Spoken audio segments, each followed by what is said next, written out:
Serving the internet. Web cookies suck. Real cookies sell. The shaving wars are getting all lathered up. TikTok wants to be your new best friend in advertising. And Ford wants your money. It's Tuesday, April 4th, 2023. Let's nerd out.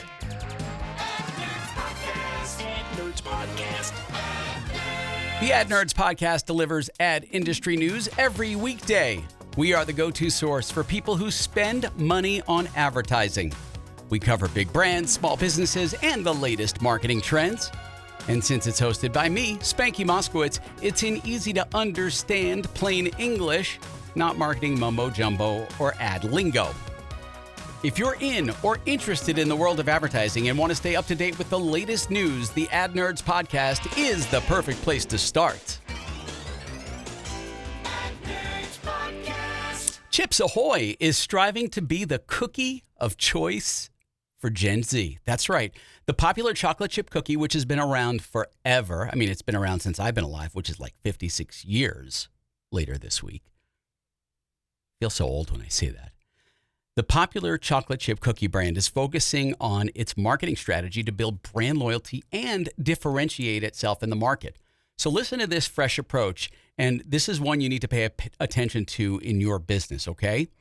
They're targeting consumer behaviors rather than demographics, meaning they're focused on content that appeals to consumers rather than ad-like content. Senior brand manager for Chips Ahoy, Natalie Gadbois, I hope I'm saying your name right, Natalie. I apologize if I butchered it. Said that if they're not viewed as a modern brand by Gen Z, they're not going to be able to evolve and grow. The company has been analyzing point of sale data and customer panel data to determine its effectiveness within specific consumer groups. Chips Ahoy also uses social listening tools to gauge which of its content really resonates with customers. There's a lot of them out there that you can see customer feedback and see how they respond, see their interaction, right? That's the way social listening is done. The brand partnered with Gen Z designer Vandy the Pink on a party kit for Chips Ahoy's 60th birthday celebration. See, they're 4 years older than me. Natalie says that on TikTok, consumers are looking for bite-sized content that doesn't feel overly branded. Homemade Chips Ahoy. Cheesecake. In this TikTok video ad, you are literally watching the steps of using Chips Ahoy to make a homemade Chips Ahoy cheesecake. But here it is, basically selling Chips Ahoy without selling. So here's a quick breakdown. That means your content can be raw, real, and doesn't have to look all matchy-matchy. Trust me, lots of our Ad Zombies clients try to make this perfectly branded content to help them sell. The problem is it doesn't really work, and that's because you're trying to sell and not serve. So the brand is now looking for, Chips Ahoy, looking for relevant partners to target Gen Z customers. And Chips Ahoy is ensuring the approach to customers across media channels is consistent with the product they see on the shelf. By the way, this isn't Natalie's first rodeo. Before working on Chips Ahoy, she worked on Trident Gum, where they tried to put paid media behind TikTok. And can you guess what happened? Yep, the ads bombed because they didn't adjust their approach. They just advertised to people directly, and that's not how the platform works. So you can read the entire interview with Natalie. I've got a link to it in today's show notes. Ad Nerds Podcast. Brands are working closely to close the equity gap for college athletes for NIL deals. That means name, image, and likeness. That's what an NIL deal is. Currently, male athletes score around 77% of all NIL compensation. But brands are starting to address this inequality, this inequity. Last year, H&R Block launched its first It's a Fair Shot program, and which highlighted the gender disparity in NIL deals and the tax implications of NIL income. This year, H&R Block teamed up with Fabletics and Jambies, hired a sports firm, Playbook, to help with scouting, and backed 50 athletes from 13 sports across NCAA Division I, II, and III schools and historically black colleges and universities. degree antiperspirant also offered up $25,000 NIL deals and professional mentorships from Unilever to 4 college basketball walk-on players who didn't even have scholarships. 2 of the scholarships are going to men, and 2 of them are going to women. LG decided to focus on concerns around NCAA student athletes' mental health going into March Madness. And by the way, tonight's game is going to be huge. And if you're watching this or listening to this after the game, you already know what happened. I have no idea because I'm doing this before the game. Anyway, their campaign is Game for Good. So you might be thinking, I'm not big enough to sponsor an athlete, right? Wrong. Last year, I was in a meeting with a client who had a huge local following in her market. In fact, most of the NFL players in her area regularly ate at her restaurant. And I realized the opportunity was there to get an endorsement deal from a pro football player. When I consult with clients like her, I look for opportunities by thinking outside of the box, right? What is in the box versus outside of the box? Well, instead of going after quarterbacks and wide receivers, right? Because that's what everybody wants for endorsement deals, and they are the really expensive people. I told her to make a deal with a lower profile player. So after a few calls with the player and his agent, she had a season-long endorsement deal that included appearances, ads, and an autograph session for $5,000 for the year, for the entire season. Not the year, the season. So if you still think you can't make NIL deals, you might want to think again, okay? In less than a minute, I'm going to tell you how one shaving brand is lathering up some fun creative to build customer loyalty and drive sales. The most nerdy.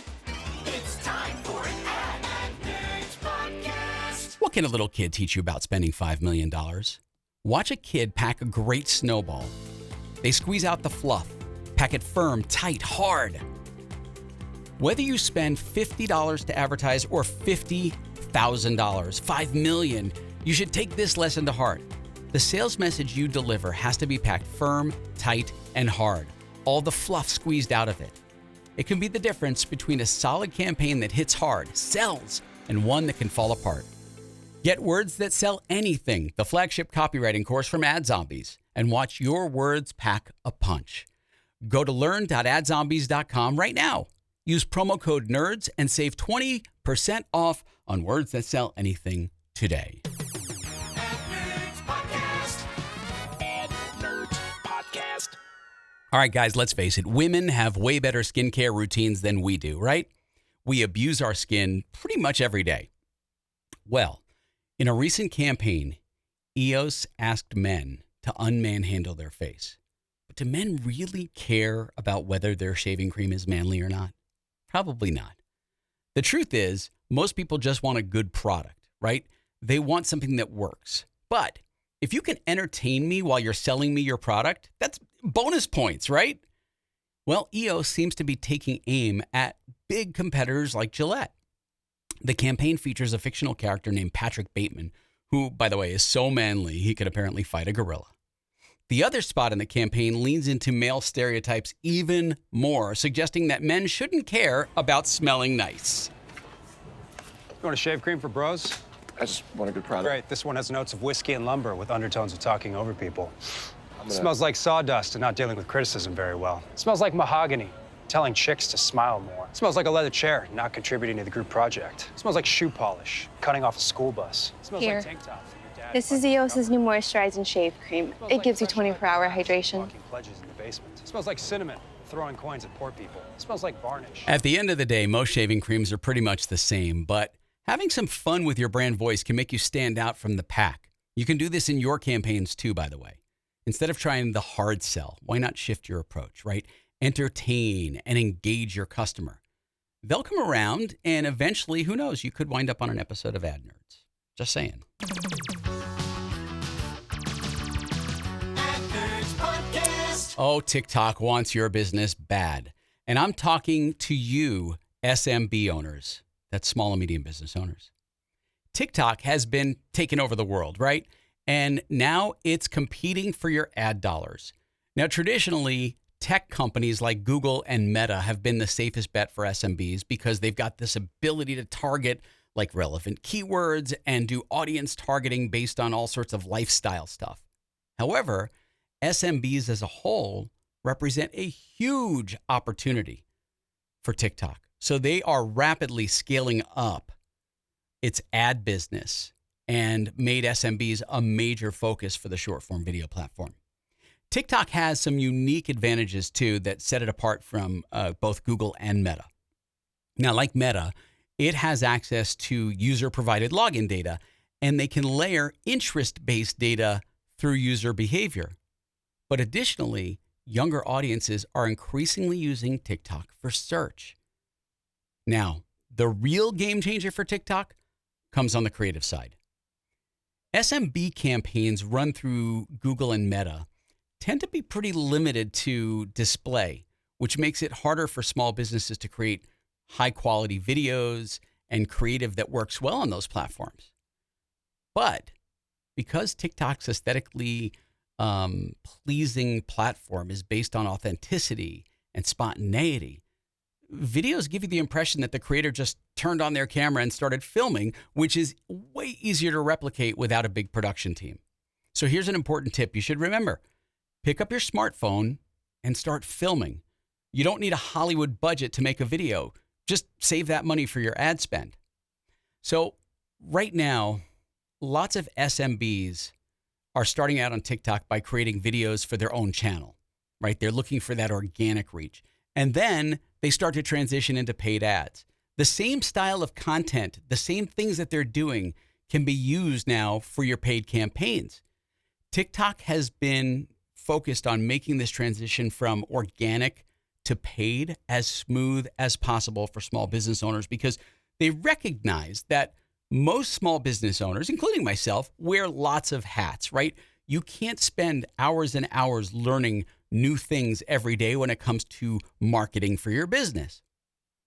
So the platforms, which already have a huge community of SMB owners, and the TikTok Dublin-based SMB team is now helping these small business owners drive their success. Specific tools for businesses have been designed to simplify the process, like business accounts that have access to a library of licensed commercial music, and the workflow has been intentionally made super easy for inexperienced marketers. Now, once SMBs have started, TikTok's focus shifts towards education, helping small business owners better understand the more advanced capabilities around targeting and measurement. And by the way, on the targeting side, age and demographics are two of the more popular parameters for small businesses, alongside device location and, of course, behavioral targeting, which I love. But TikTok's sales team is working with SMB partners to help them get more sophisticated and in-depth, depending on their objective. So if you're looking for conversion optimization versus brand awareness, right, they'll help you do that and help you set those things up. TikTok's ad tools are all self-serve, and the workflow is designed to guide you for the most appropriate or to the most appropriate ad product. There are shoppable ads, hashtag-based targeting, and of course, the creative marketplace. The challenge for TikTok's SMB team is to make sure that SMBs are able to navigate all these options flawlessly. And so they're always listening to feedback from advertisers and businesses, unlike some of the other platforms. I'm not going to name their names, but they want to know how they can make your life easier. And they want to create something new based on that feedback. So if you're an SMB owner looking to run ads, TikTok might just be the platform for you. The most nerdy. It's time for an Ad Nerds podcast. I jumped the gun on that. Consumer behavior is constantly shifting. And to stay current, you've got to go where your consumers are. With more people shopping for online cars, auto financing has become more competitive. To adapt to this new dynamic, Ford Creative has just launched its first ever DTC or direct-to-consumer ad in its history. The campaign created by VML Y&R, as I said last week, Young and Rubicam for those old folks, and Mindshare, they partnered with them for the media buys. They aim to raise Ford Credit's awareness among buyers of Ford and Lincoln vehicles and increase its market share, which currently stands at around 40%. The auto lending market is a bit challenging, and Ford wants to position itself as a frictionless finance provider that offers ease, clarity, and flexibility. I'm quoting Ford, to compete with traditional banks and credit unions and fintechs. So you won't see this new campaign on traditional OTA or over-the-air TV. It's a fully digital campaign that includes Instagram, Google search, and of course, streaming. Personally, I would rather do all my digital paperwork up front so I can walk into the dealership and be out of there in less than 30 minutes with my new ride. Just saying. Hey, Ford, turn that suggestion into a reality and your market share is going to go up. I promise you that. I'll send you the bill for my service later, or you can pay me with vehicles. Either way, I'm totally good. That's it for the Ad Nerds podcast for Tuesday, April 4th, 2023. Spanky out. See you tomorrow.